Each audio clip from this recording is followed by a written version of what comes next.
dawn's early light, what so proudly we hailed at the twilight's last gleaming. I'm Beth Ruyak. I'm the host of Insight on Capital Public Radio, and it's a pleasure to be back with you again this year. Welcome to the 26th Annual Caltrans Workers Memorial. This day is especially extended to the family and loved ones and co-workers of Oscar Vargas. And if we could take one moment, please, as we begin the day and join our hearts to think of his family, his friends, his co-workers, those who are just understanding what it means to lose someone and find a new language for love when the person isn't with us. Each cone in this diamond represents one of our fallen workers. The orange cone in the center will be added in honor of Oscar Vargas. The black cone, as you'll hear more about, represents all fallen workers from across the country, including those who have been lost from highway transportation partners and contractors. And now I'd like to welcome to the podium Caltrans Director Malcolm Doherty.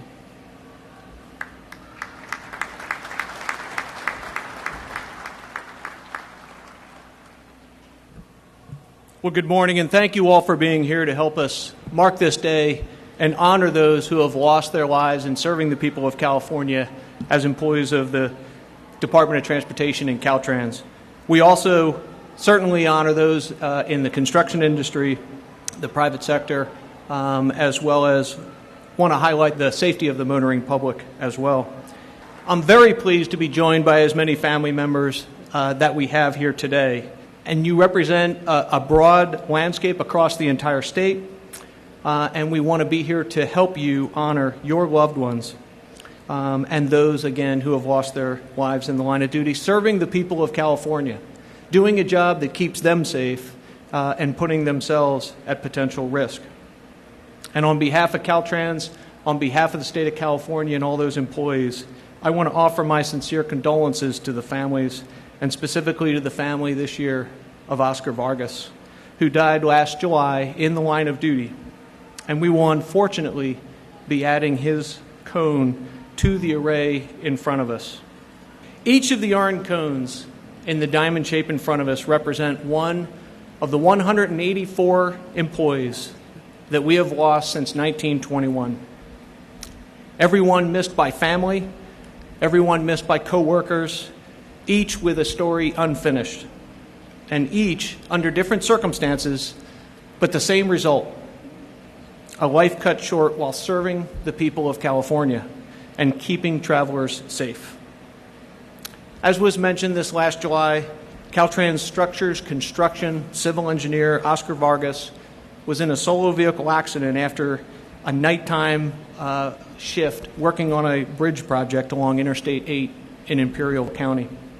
That night, we lost a devoted public servant and a respected and honored Caltrans engineer. Oscar worked for the department for 29 plus years. He worked in Sacramento, in Redding, and ultimately in San Diego to be closer to extended family. He worked endless hours and many night shifts on projects such as the Coronado and the Balboa Bridges in San Diego. But Oscar was more than an engineer, and his family is here to represent that. He was a rock to his friends, he was coach to his sons, and he was an encouraging husband. And his wife of 32 years, Maria Teresa, his oldest son, Oscar, are here to join us today in honoring his memory. There are stories like this for each of the other 183 cones, and each of you has your own story of your loved one or your coworker. And I say this each year, but the best way for us to honor those coworkers and your loved ones and the sacrifice that they made is to do everything we can do to avoid any other family going through what you have gone through. Our job today is to recommit to the safety culture, to make safety our highest priority in more than just words, but in our actions, in the preparation of our work and the execution of our work. From rank and file, to supervisors, to management, to leadership, we have to do everything we can possibly do not to lose another family member. We also use today to educate the public, to remind them why this is so real and so important, why we want them to slow for the cone zone, why we want them to be work zone alert, why we want them to move over when approaching a maintenance or a construction site, not just because it's the law, but because it's safety at risk, at safety, our employees' safety, the construction industry's safety, and the motoring public safety. And 0 fatalities is the only acceptable number going forward. My favorite campaign is the Work Zone Alert, where we featured children of our own employees letting the public know how real this is. If they're not going to listen to us and to me tell them to slow down, I wanted to ask them to slow down at the voice of their children or our current employees' children. To each individual represented by a cone and their families, to the Caltrans family, we will not forget any of these individuals, and we will continue to serve and honor them by watching out for each other while we're at work. Thank you again for all being here to help us honor them, to help us honor their families and their coworkers. It is now my pleasure to introduce the Secretary of the California State Transportation Agency, Secretary Brian Kelly.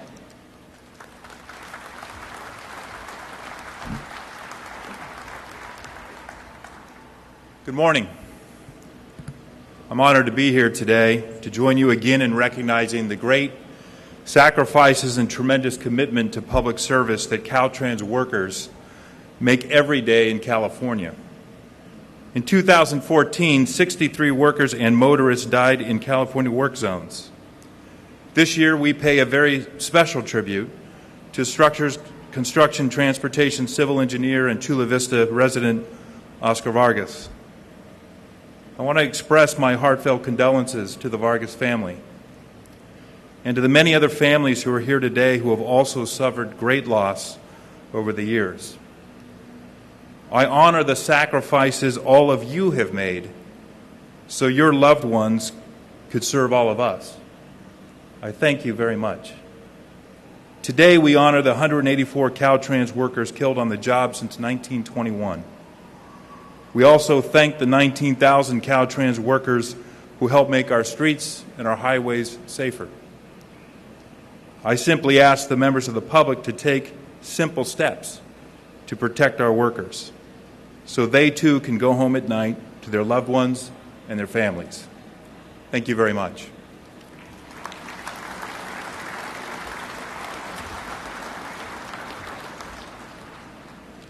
I'm here on behalf of my colleagues in the State Senate, and we want to be in solidarity for our fallen Caltrans workers. Our solidarity is recognition that Caltrans workers are the unsung heroes of our highways and roads. They work day and night in hot weather and rain, snow. They work on busy metro highways or on mountain roads. It's our responsibility in the legislature and all the way up to the governor to make sure that we do everything we can to provide the safety for our loved ones and our Caltrans workers. And we owe them a debt of gratitude. So in resolving to move on from the suffering, let's resolve to make our state safer.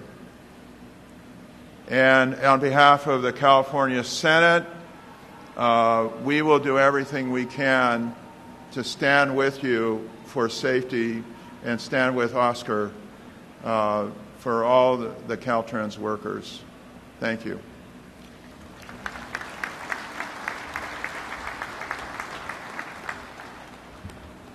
Good morning, and it's indeed an honor to be here today. Today is the day we pause and honor fallen workers and their families. Whether these workers are Caltrans workers or private contract workers, they died in the performance of public service, and we are eternally grateful. To the families here today, please know this. Your sacrifice of your family member and your individual sacrifice is not taken for granted whatsoever. Indeed, we owe you a debt of gratitude that can never be repaid. To many of the Caltrans workers and industry partners here today, most of you know I came from the construction industry and understand what you go through on a day-to-day basis. 35 years as a carpenter. You have my gratitude, my respect, what you do for the people of California. This is why that when Highway 3 collapsed, I went up in support of Caltrans and the workers to make sure that we were there as a government to know that you had our best interests at heart, and we were there to support you. That's why I went down to the Tex-Mex wash, also to make sure that you had everything that you needed to make sure that you were supported.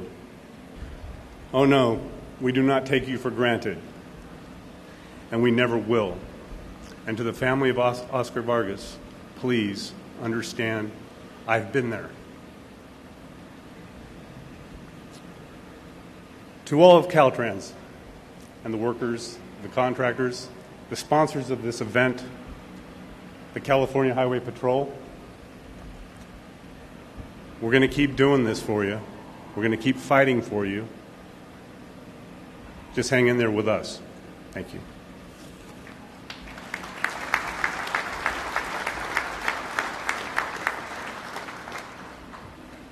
Welcome. On behalf of all the staff and the operating engineers, we are gathered here today to honor the fallen Caltrans workers and to offer our deepest condolences to the families and all the friends of the fallen Caltrans workers that have lost a loved one in the line of duty. As our commitment to you, the operating engineers will continue to pursue new legislation, to pass laws with stiffer penalties, to discourage irresponsible driving and encourage awareness in and around our work zones. There's still a lot of work to be done to ensure every Caltrans worker returns home at the end of the day. I ask all of you to stay alert while driving on our California highways, and please do not text and drive. Please be safe out there, brothers and sisters, and God bless each and every one of you. Thank you.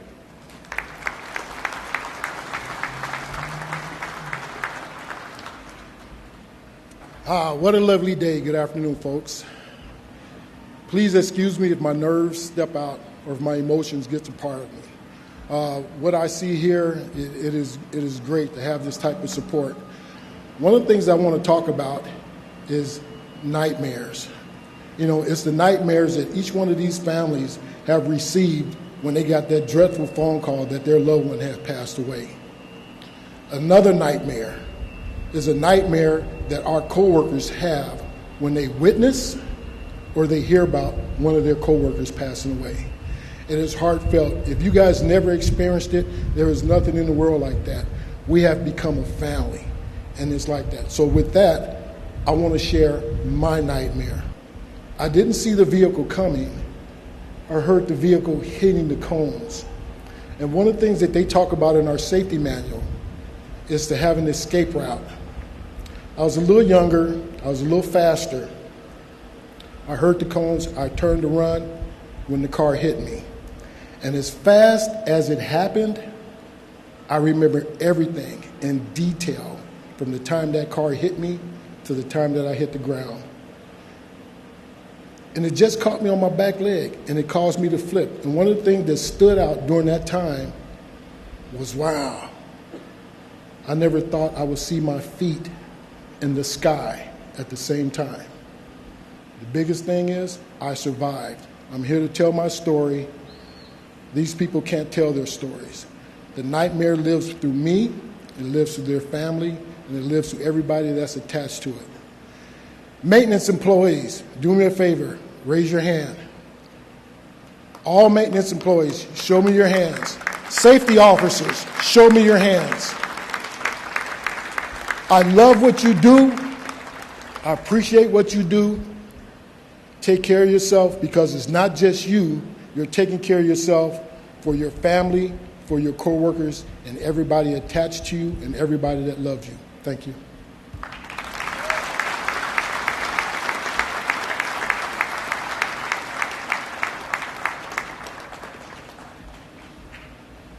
Good morning, my friends. We've had quite a year on Donner Pass. I'd like to tell you a little about what we've seen and what we've learned. Last summer ended with a lot of truck wrecks. In fact, the 30th of September alone, we had 5 incidents involving 11 trucks in 24 hours between Auburn and Truckee, but there were no fatalities. On October 15th, the Kingvale crew was doing a routine asphalt repair on the left shoulder. Without warning, an 8,000-pound truck came into the number 1 lane closure, hit the loader, 35,000 pounds, knocked it completely around, sideswiped the 10-wheel truck that was half full of asphalt, and came to rest next to the cone truck. Unfortunately, the driver perished. And yet the only Caltrans injury was the loader operator, who was wearing a seatbelt as always. He was bruised and his shoulder still bothers him 6 months later. The barrier vehicle was in the perfect spot and the crew had done everything by the book, and we were very, very lucky. 3 weeks later, the Whitmore crew had a very similar instance. Time is short, so let me say our changeable message truck was parked in the shoulder to give advance warning for an operation on foot downstream. 4 Caltrans employees were getting out of a crew cab pickup when they heard the changeable message pickup get struck by an errant vehicle. The driver of that truck said, "Get in," and everybody jumped in and he hit the throttle.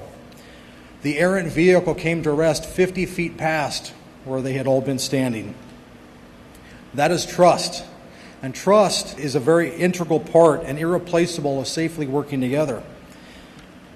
The driver of the message truck was wearing a seatbelt. He returned to work later that week with just bruises. The driver of the errant vehicle was taken into custody, having a blood alcohol content of more than double the legal limit. On the afternoon of Saturday, March 12th, the storm we were expecting was a little late coming in, and we were all getting anxious. We were all patrolling Donner Summit to make sure that the road was safe. CHP and Caltrans was out, keeping an eye on everything, responding to a few spun-out vehicles, making sure that there were no injuries, or we're calling tow trucks if needed. Then I heard the radio call I will never forget. Officer down, westbound from Castle Peak. Our chain controllers quickly closed the road. I arrived a few minutes after it happened. The ambulance had just arrived. I have to tell you, I have never been so cold in my entire life as that moment. The hardest part for me was to look everyone in the eyes, the officers and my co-workers, and see the shattered look from the shock that they were expecting. The ambulance took Officer Taylor to the hospital, and later on we heard that he was in serious but stable condition. So we all breathed a sigh of relief, said a prayer, and got back to fighting the storm. And the next day the storm raged. 39 inches of snow in 12 hours. And unbeknownst to us, March Madness was going on in Reno, and we had heavy traffic all afternoon returning from Reno to their homes in the west. By the time we went home that night, we all felt we had won a championship of our own by keeping the road open. I checked my email early the next morning. The first one I saw was from the CHP Truckee commander stating, "I am very saddened to tell you, Officer Taylor of the Gold Run area passed away from his injuries last night." My heart dropped a mile. This incident changed me inside because I was there and I felt the loss and helplessness to my very core. But it also changed the way that I feel about working on the highways and those that do the work. I choose to work on the highway because I'm passionate about safe, consistent performance, and I love working with people who feel the same way. This year we came very close to adding 11 cones to the formation from Donner Pass area alone. I wake up every day feeling gratitude that we haven't had to. What we do at Caltrans is important. Whether we are on the road or in the office, the work we do is beneficial to California. Be safe, be passionate, be grateful.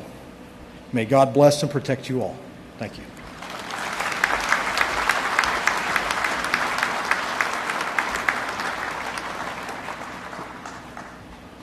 I want to express my appreciation as well to Rick and Dave for sharing words with us. I don't know that anybody's words will resonate louder than their stories and their conversation.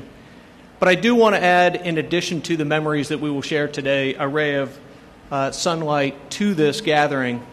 A couple of years ago, through the California Transportation Foundation, who does a lot of different scholarships to continue to invest in the next generation of transportation and professionals, a specific scholarship was set up for the children of fallen workers, the children of the people represented by the cones in front of us. And last year we awarded the first scholarship, but this year I have the opportunity to award the second scholarship to the son of one of our prior fallen workers. And I'd like at this time to invite Quentin Baker up.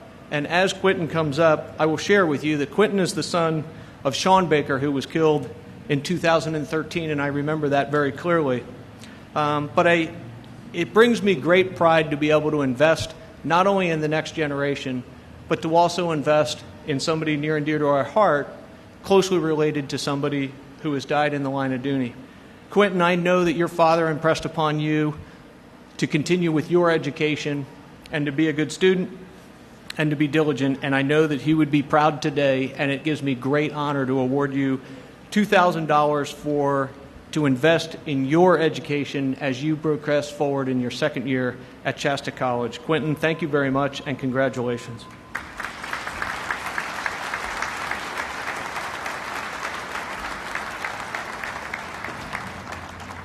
Good afternoon, everyone. To first understand what this scholarship means to me, I must first tell you a little about my dad, Sean Baker. He was a big man in many ways: his heart, his presence, his sense of humor, and his personality. He taught my siblings and me many things, such as how to work hard, how to use our hands to both build and fix things, as well as strong personal and work ethic. He instilled values that I continue to try and live by today, some of which include making our own way in this world, not to become a burden on society, and do not pull yourself in debt, be independent, follow your passion, and above all else, get an education. I moved out on my own to Reading last February. I pay my own bills and provide my expenses on daily living. I have yet to ask my mom to subsidize my daily living expenses, as she has done so much for me already, and I am an adult now, as I believe that comes with certain personal responsibilities. I have always enjoyed cooking since I was a kid. In fact, every Christmas I would receive one cooking item. So after I graduated from high school, I took some time and thought about what I really wanted to do. I knew I wanted to go to college, not only for me, but also to honor my dad and his dreams he had for each of his children. After much research and many discussions, I decided to enroll in Shasta College Associate's Degree Culinary Program, where I am getting my second year. I currently go to school full-time and work 2 part-time jobs to make ends meet. Sometimes it's challenging, like when I received a $579 electricity bill, but if my dad taught me one thing, it was the ability to adapt. The furnace got turned off, more blankets went on the bed, and jackets were worn in the house. So if you come by to visit, remember to bring your jacket. It's going to be cold. Being awarded this scholarship would mean a great deal to me. Not only would it help me to achieve my goal of graduating debt-free and allow me to continue to be independent, but it would also hold a special meaning because it came from my Caltrans family. In our house, we have a family motto of family does for family. It was something my dad believed in wholeheartedly, and being awarded this scholarship reinforces this belief, since our family has come to view Caltrans as an extension of our core family. I was 16 years old when my dad was killed, and I'm sad that he's not here to see the man I am becoming. I want to honor his memory by being the first of his children to graduate with their degree. You see, my sisters, who were in college when he was killed, were not able to complete their studies because of the depression they fell into after his accident. I am honored to be considered for this scholarship, but truly wish that there were no children eligible to apply for it. Thank you for your consideration.